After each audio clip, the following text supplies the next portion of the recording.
first day. It did seem like it was good. Welcome to. My name is Namiki Roberts. I'm a director for Hawaii Firearms Coalition.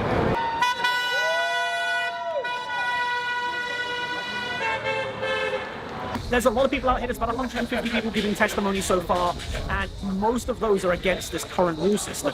These rules are overreaching. They go vastly beyond what state law requires, and likely be ruled unconstitutional.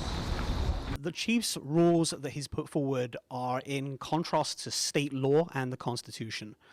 With regards to state law, we already have training requirements outlined in the law. They're in HRS 134-2.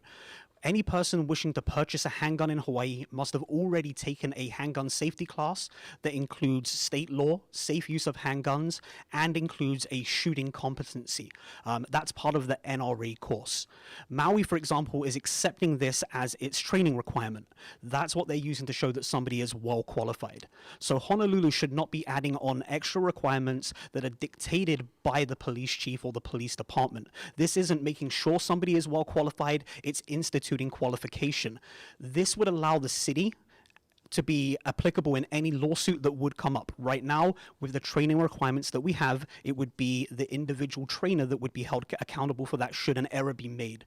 The city should not be taking on the responsibility of training people. We're already short hundreds of police officers, and how are we going to now be responsible for training hundreds, if not thousands, of individuals to carry firearms and use them safely in the state? Previous applications were already submitted under the old rules, and they should be processed as such.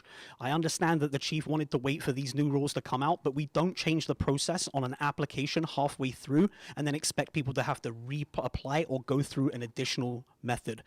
The written method that Honolulu has in its instructions and in its policies is no longer applicable because that was never provided to the public. The policy that was provided to the public is part of the application package that has been available to people for years. It does not include a shooting qualification. It accepts HRS 134-2's training requirement as part of its requirement.